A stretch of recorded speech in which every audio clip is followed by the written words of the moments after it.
NSC Fan TV. Drew here with Scott after a 1-0 defeat. 1-0 against LA Galaxy. The Galaxy, yeah. And they kept us up late.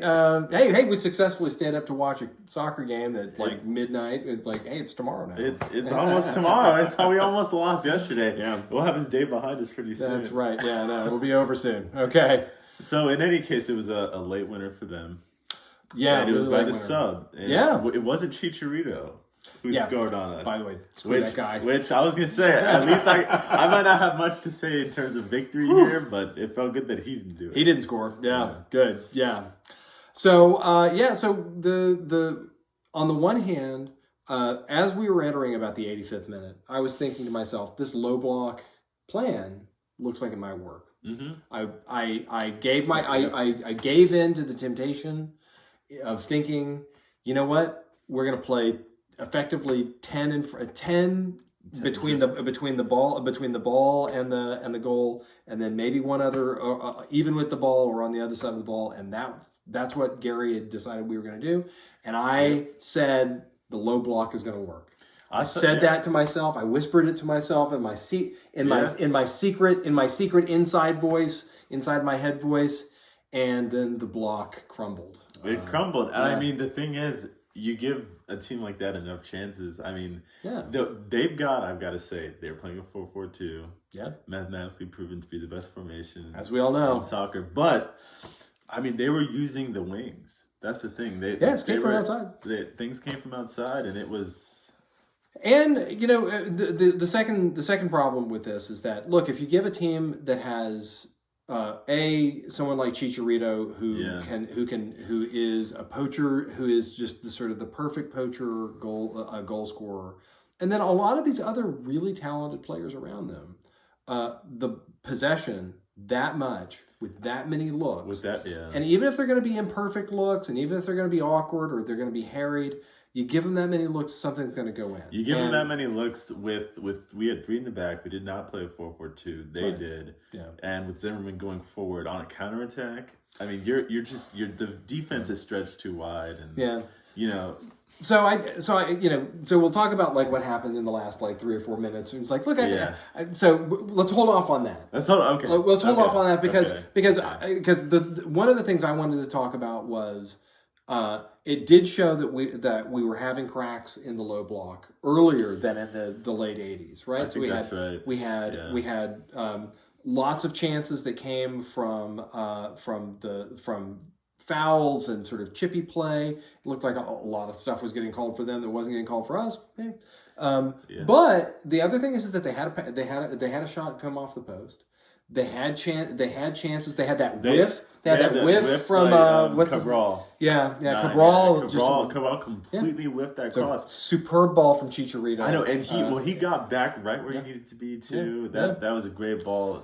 And so I think that we had evidence of the fact that letting them hold the ball and press us like they were doing was not going to work, or at the very least was creating more bad chances than we should be letting them have. Yeah. We needed to have these moments where we possessed the ball and absorbed some pressure, and then gave them a reason to not just have their defense on us all the time. And what that would have, to get that into play, what would have needed to happen, if you ask me, was Sapong needed to come off earlier. Yes. I think even maybe Mukhtar may have needed to come off earlier. They were both toast. Yeah, they were toast by not even the 70th minute. I think that's right. Honestly, by the hour mark, I felt like they had just ran their legs off, and nothing had came from it. I think that's right. I mean, Sapong, I'd been worried about his positioning that game.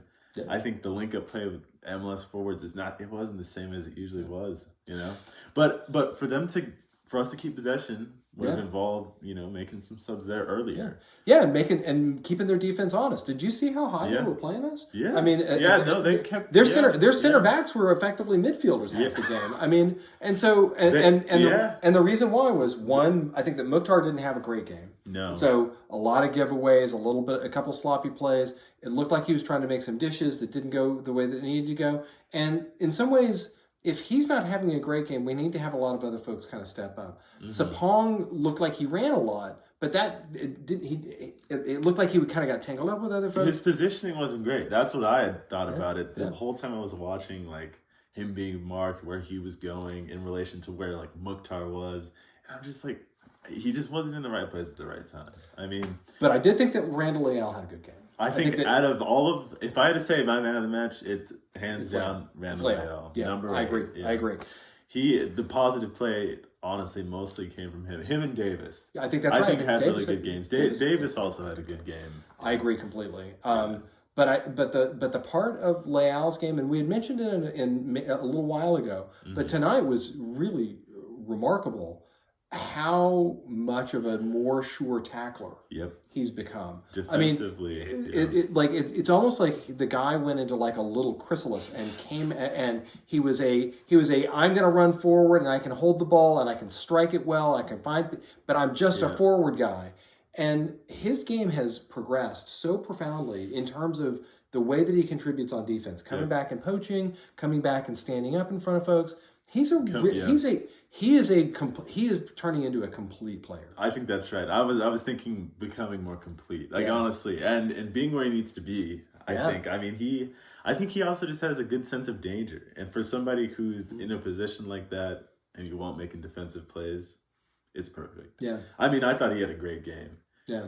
Godoy, on the other hand, really struggled tonight. I think he struggled tonight, and I'm not sure about that little scuffle in the box. I don't know if that would have been a penalty by some people's lights or. Well, so you have Godoy, and then we have Mayer, and so first off, it looked like Mayer was the one who got beat for the pen, for the score. Yeah. And second, it did look like Mayer he was the one who got kind of poached and got his pocket picked, and it was him who sort of had the it was Mayer who had the wild swipe at the foot. And in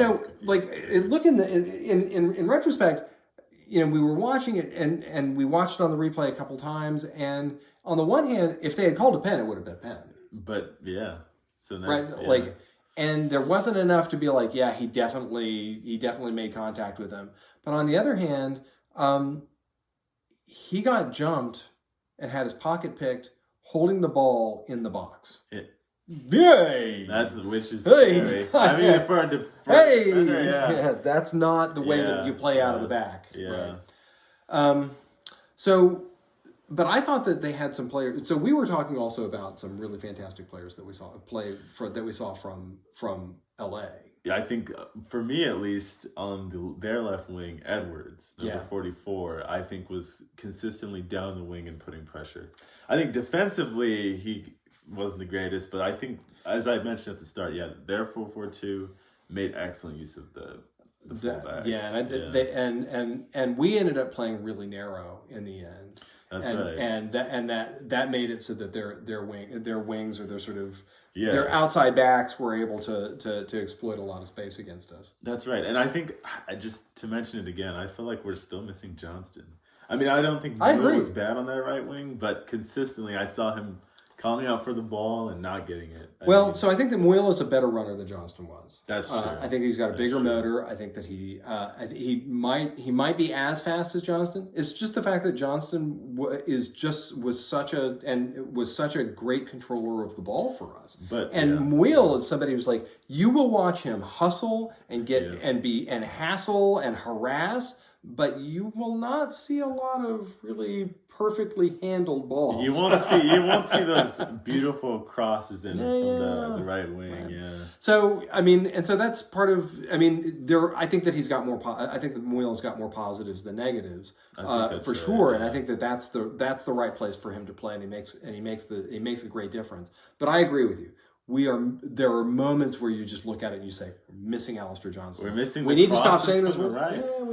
We need to stop saying it. But I think if Moyle could just improve his game as regards to crosses and quick passes from that right wing, especially far out, I think that it would be stellar. So I've got one big criticism. Okay. And we touched on it really briefly, which is, why in the world did Gary Smith have to wait so late to sub off folks who were so clearly cooked? Just done. They were just done. Yeah, Sapong especially. And so the thing that would have changed so much of that game would have been if we had Zubac in the front. To just be like, look, will you please harass their defense? Will you please just chase? We're gonna kick the ball out, and it's not always gonna be at you, but it's gonna be in a place where you might be able to run to. Yeah. So that's your job tonight, and that'll keep their defense and some of their defensive midfielders a little bit more honest, and that'll give us a little bit of space to be able to possess. But they didn't have to be honest. They got to push forward and be midfielders. Because and so Sapong was just cooked. No, because he's running around too many guys. I mean. So he was getting knocked around, and again, my regular complaint is that Sapong absorbs a lot of fouls, but Mukhtar does not get protected in a way that he gets forced to do hold up play on the wing. I mean that's what ends up happening. I mean. Yeah, especially at the end, it's like, look, we're chasing the game. And Mukhtar's having to chase the ball down and wait for our 9. Akelova. To who seemed to drag ass. He seemed to be jogging. Yeah, I mean, he needed to haul it. I mean, he came on really late too. Why are we not seeing it? We complain a lot about Loba. I complain a lot about Loba. I want to be more positive about Loba, but he needs to give me reasons to do that. I think that's so right. I didn't see that. And earlier would be more helpful. But, see him on a little bit more early. Right. Okay. So there are a few more things to mention. Yeah. So speaking of subs and early late, Anuga came on in the 77th minute. Yeah. For Godoy. Yeah. That's a good sub. I think it's a good sub. It's just earlier. Could have been earlier. There could have been other people coming on too. Yeah. Playing for the draw. I don't know why space out your subs like that. You want as little added time as you want. And it felt like get Anogo, get Hackinson on. Yeah. Right. Yeah. So I agree with you. So spacing out the subs just added more time on, which in the end helped us because we were chasing the game. We're chasing the game eventually, but we didn't know that back in the 70-something minute. Yeah. So I agree, and Anogo had a pretty much flawless shift. I think that he was positive. I think that he was disruptive. He was really energetic. Held the ball a couple times pretty well. So a good shift from Anogo. I think that's right. I typically appreciate his defensive play too. Yeah, scrappy. Right. I think that's what we needed. And the ball went forward from his feet tonight too. That's been one of the. It's been one of the things that I had always kind of been like, well, the thing about his game I think that could improve is the fact that I think that that his best passing is passing back to a defender. Mm-hmm. I think that's right, and it doesn't. That's not what we needed in that kind of game. No, not at all. Right. But anyway, to round things off, to go back to something that we saw in the Earthquakes game. Yes. Set pieces. The only thing is, they played them short. They played short corners, and I don't think, made effective use of all the corners they won against us. That's bad coaching, baby. Yeah, they didn't look at what bad gets coaching. Us. It's bad coaching, yeah. Yeah, because you're like, look, this is a team that's clearly got a set piece problem, and they didn't go at us with it. They didn't. They played weird. They played about half the corners short. I'm fine with them doing it. I mean, but it's a problem. Weird short corner stuff. It's a problem Gary Smith has even responded to, right? At the start of the game, they asked him about the set pieces. Hey, set pieces, are you going to be ready? No. No. We were ready to set piece. It's our story from the San Jose game. It's 2 set piece goals. So that's what look at it. It's like we're not fixing it. So glad we didn't got some good news. We lost the game, but we didn't give us a set piece goal. We didn't get a set piece goal. From open play. From open play. In any case. Yeah. All right. We're good?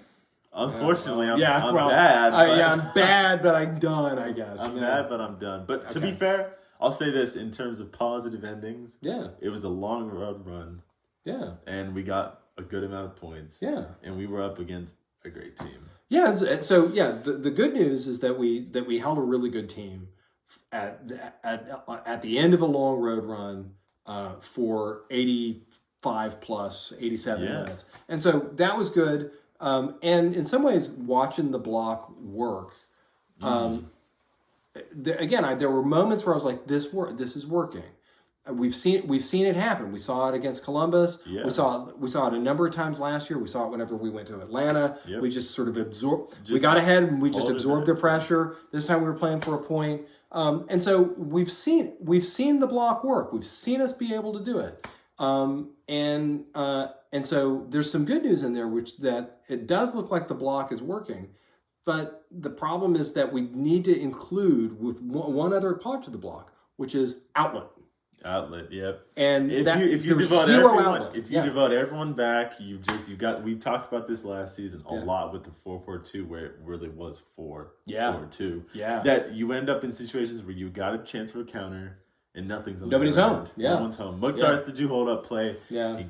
That's bigger chance for him to get fouled and nothing called. I mean, that's right. Yeah. And see one of our very expensive subs sort of trot up and be like, "Hey, I'm coming as fast as I can." I'm going,